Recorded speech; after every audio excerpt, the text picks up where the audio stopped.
Bom dia a todos, é um prazer estar com os senhores.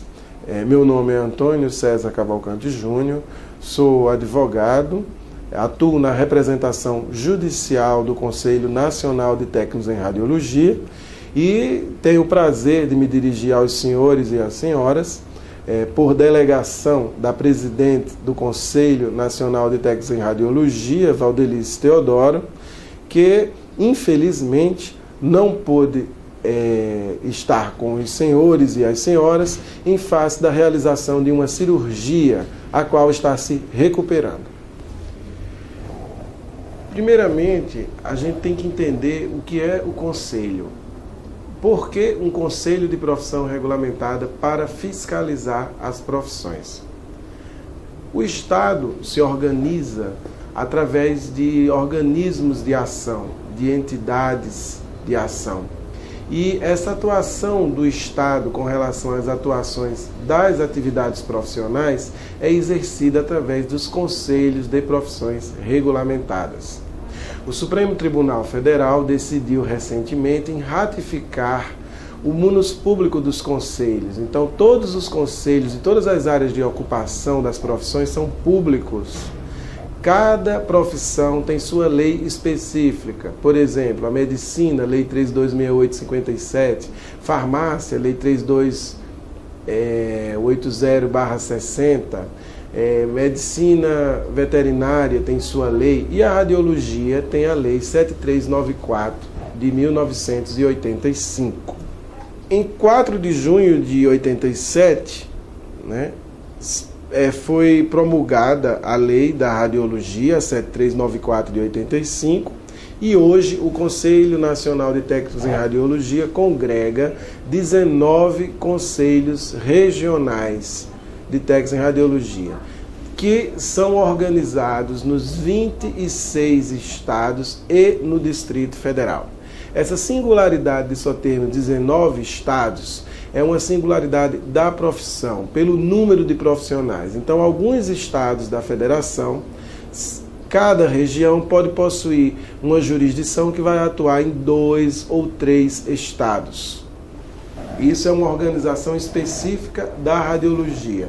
Outras profissões têm também essa singularidade. Por exemplo, nutrição, biblioteconomia, são conselhos menores que eles têm uma organização própria, biomedicina, em que são organizados por regiões e não tem o lastro de cada estado e o Distrito Federal ter o seu próprio conselho. Com relação ao nascimento do descobrimento do raio-x, temos o quê? Que a técnica radiológica egressa daí, em 1895, por William Congan Röntgen. Desde então, a utilização dos raios-x se tornou indispensável à humanidade. É impossível hoje imaginarmos na saúde, a indústria, a pesquisa ou a segurança nacional sem a utilização das radiações ionizantes. Inicialmente, a maioria dos operadores possuía apenas formação prática. Com o surgimento de problemas de saúde nos indivíduos ocupacionalmente expostos, resultando dos efeitos nocivos de exposição indiscriminada à radiação, nasce a preocupação com uma formação técnica para esses profissionais. Temos que entender que a formação técnica do profissional, ou a formação técnica pós-nível médio, não retira o seu caráter científico, inclusive a parecer vinculante, aprovado pelo presidente da República desde 1954, que esclarece que a atividade, para ser científica, não é necessariamente sequelada ao nível superior. Então, a profissão do técnico em radiologia, profissional de nível médio, de cunho tecnológico, é uma profissão científica. A partir das décadas de 80 e 90, os avanços tecnológicos começam a mudar a radiologia. Nesse contexto, se cria, como já dissemos antes, por meio da Lei 7394 de 85, o marco regulatório da profissão até hoje. Anteriormente, a nomenclatura que se utilizava para o técnico em radiologia era o operador de raio-x. Hoje, profissional das técnicas radiológicas, que vão atuar em vários ramos, vários setores, com as suas diversas competências educacionais. Daí os senhores vão poder atuar, por exemplo, em exames de mamografia, densitometria óssea, hemodinâmica, tomografia computadorizada, ressonância magnética, ultrassonografia, odontológica, veterinária, radioterapia, medicina nuclear, radiologia industrial, radioinspeção e segurança, irradiação em alimentos e radiologia forense. Essas áreas da saúde já gestadas, não desmerece o munus da dinâmica da ciência, ou seja, com o avanço da tecnologia, da nanotecnologia e outros critérios tecnológicos, pode haver o avanço e a majoração dessas competências. Além disso, os profissionais das técnicas radiológicas possuem competências que lhe permitem utilizar de forma interdisciplinar diversos setores, né? Os profissionais, além de atuar diretamente com os procedimentos radiológicos, podem coordenar e gerenciar equipes de trabalho e processos de trabalho. Lembrem-se do parecer vinculante da Advocacia Geral da União, aprovado pelo Presidente da República, que qualifica como científica também a formação profissional de nível médio. Então não é demérito algum que o profissional de radiologia, de forma isonômica, no âmbito da sua atuação, exerça a chefia independente de formação superior, dado ao critério singular da sua formação tecnológica profissional. Vocês também podem planejar e coordenar a educação do plano de gerenciamento de resíduos sólidos dos serviços de radiologia. Podem também estimular, promover e realizar pesquisas científicas inter e multidisciplinares de ensino e extensão. Sobretudo que hoje, dentro dos padrões da Organização Mundial da Saúde, nós sabemos que o conceito saúde e doença teve uma ampliação, que se implica nessa questão de bem-estar. Muito bem colocada a questão pelo Ministério da Educação, quando na revisão do catálogo de cursos de tecnologia, dos cursos técnicos e no catálogo de cursos superiores, né, ele colocou radiologia na área de ambiente e segurança. Também os senhores poderão realizar supervisão de proteção radiológica em instalações de hospitais e clínicas. Temos que lutar para ratificar essa função, que é uma premissa básica do artigo 10 da Lei 7394 de 85.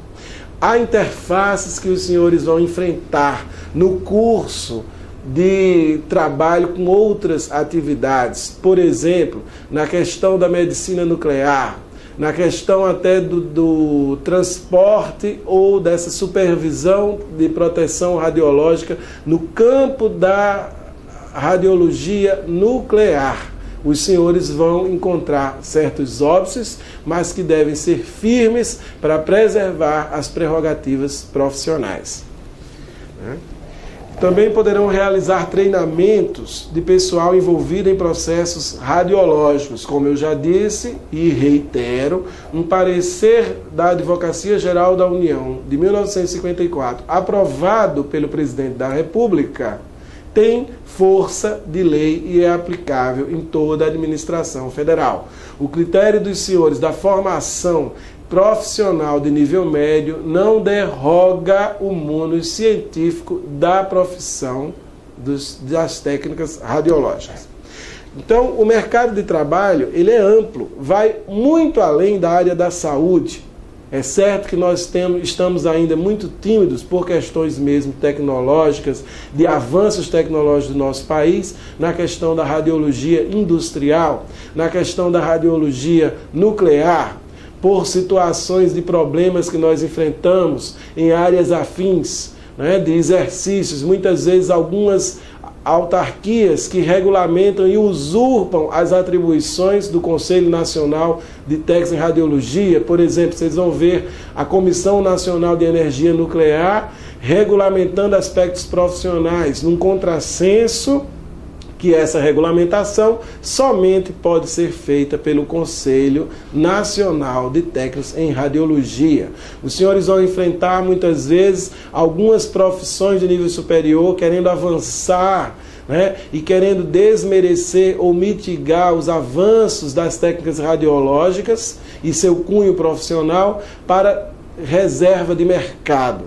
Então tenham segurança, confiem no trabalho e nas prerrogativas profissionais que nós do Conselho Nacional de Técnicos em Radiologia, e acredito o Conselho Regional de Técnica em Radiologia da sua jurisdição, poderá dar todas as orientações necessárias na defesa de suas prerrogativas profissionais. Temos ainda que destacar e competir nesses espaços, ainda que em áreas afins. Quero destacar ainda, a pedido da presidente do Conselho Nacional, Valdelice Teodoro, pontos indispensáveis na questão da competição do mercado de trabalho.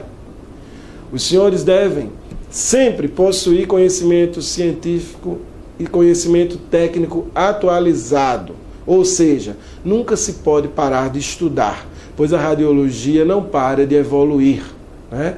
Até essa questão mesmo da nanotecnologia, ou seja, avanços de ciências aí que nós vemos uma interface muito grande com várias áreas de atividade aí da física, da medicina, e isso implica que o profissional da radiologia esteja atualizado. Ter iniciativa e proatividade, não esperar acontecer, e em busca das oportunidades. Interaja com outros profissionais e troque experiências. Lembre-se que o técnico de radiologia é integrante da equipe multidisciplinar de saúde e, como tal, os senhores devem interagir com outros profissionais, como estão fazendo aqui hoje nessa anamnese entre vocês. Não percam a oportunidade de participar de congressos, workshops, grupos de estudos ou qualquer ambiente que se discutam aspectos da profissão de vocês e de outras profissões, que muitas vezes nós entendemos de não nos incomodar com certas alterações e somos atingidos.